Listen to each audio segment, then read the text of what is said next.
Hello everyone. आज का हमारा टॉपिक है मॉनेटरी पॉलिसी के क्वालिटेटिव टूल्स। मॉनेटरी पॉलिसी क्या होती है? यह एक प्रोसेस होता है जिसमें सेंट्रल बैंक मनी के फ्लो को कंट्रोल करती है। इसके लिए वो दो तरीके के टूल्स अपनाती है, क्वांटिटेटिव टूल्स और क्वालिटेटिव टूल्स। क्वांटिटेटिव टूल्स के बारे में हमने पहले पढ़ा था, जिसमें CRR, SLR, open market operation, MSF वगैरह आते हैं।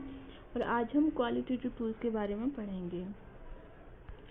क्वालिटेटिव टूल्स में rationing of credit, consumer credit regulation, direct action, ये सभी आते हैं। तो सबसे पहला होता है rationing of credit. Rationing of credit में RBI जो है वो कमर्शियल बैंक्स को क्रेडिट लिमिट फिक्स करने के लिए बोलती है। इसमें क्या होता है कि RBI हर सेक्टर के लिए कितना लोन देना है, लोन का कितना परसेंटेज आना है, वो फिक्स कर देती है।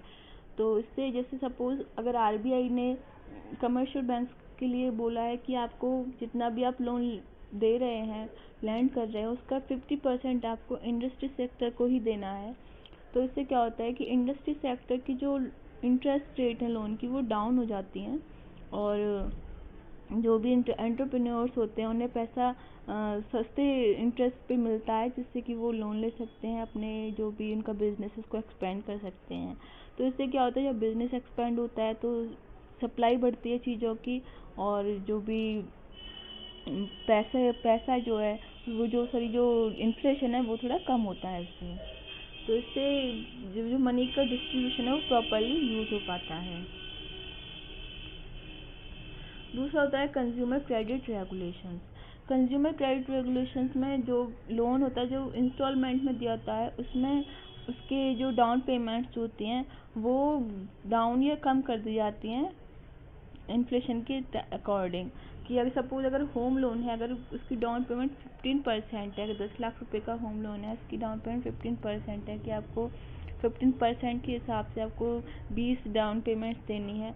तो अगर और वही कम होकर डिक्रीज होकर 10% हो जाती है, तो लोन लेने वालों की जो नंबर्स है वो बढ़ जाएगी, ज़्यादा लोग लोन लेंगे। अब आता है मार्जिन रिक्वायरमेंट्स। मार्जिन का मतलब होता है कि बैंक जो है लोन का जो परसेंटेज देती नहीं है उसको बोलते हैं मार्जिन। कि सपोज अगर कोई फार्मर है, उसने 1 करोड़ रुपए के लोन के लिए अप्लाई किया है, तो अगर बैंक कहती है कि आपको ठीक है, हम आपको 1 करोड़ का लोन देते हैं, लेकिन इसके लिए आपको मार्जिन कम से कम आपको हमें 10 लाख रुपए ऐसे कोलेटरल देने होंगे।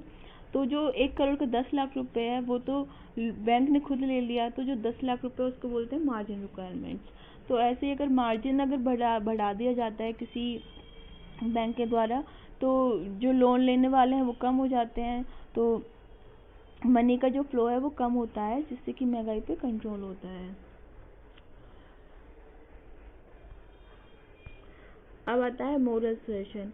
मोरल सजेशन में RBI रिकमेंडेशंस देती है, सजेशंस देती है कमर्शियल बैंक्स को कि वो अपनी इंटरेस्ट रेट कम करें, जिससे कि लोगों को आसानी से लोन मिले, या फिर अगर ज़्यादा लोगों के पास पैसा हो रहा है, ज़्यादा मनी फ्लो हो रहा है, तो इंटरेस्ट रेट थोड़ा अपनी बढ़ा लें, जिससे कि मनी का फ्लो थोड़ा डाउन हो। तो इस तरीके से RBI रिकमेंडेशंस देती है, सजेशंस देती है बैंक्स को, लेकिन वो उस पर प्रेशर नहीं डालती। किसी भी बैंक पर RBI का प्रेशर नहीं होता है, वो केवल एक्सपेक्ट करती है कि RBI उसके जो भी उसने कहा स्टेटमेंट दी है उसका वो फॉलो करेंगी और मॉनेटरी पॉलिसी को प्रॉपरली इम्प्लीमेंट कराने में हेल्प करेंगी। अब आता है लास्ट में डायरेक्ट एक्शंस। डायरेक्ट एक्शंस में अगर कोई कमर्शियल बैंक RBI के जो भी रूल्स और रेगुलेशंस जो RBI ने बनाए हैं उनको फॉलो नहीं करती है, तो फिर RBI उन बैंक्स को पनिश करती है, उन्हें पेनल्टी लगा देती है, या फिर उनके लाइसेंस जो है उन्हें रिन्यू नहीं करती, या फिर उन्हें सील कर देती है। इस तरीके से RBI उनको पनिश करती है, जिससे कि कमर्शियल बैंक डर से RBI के जितने भी रूल्स हैं उनको प्रॉपरली फॉलो करते हैं। तो आज का हमारा इतना ही टॉपिक था। आई होप कि आपको अच्छा लगा होगा।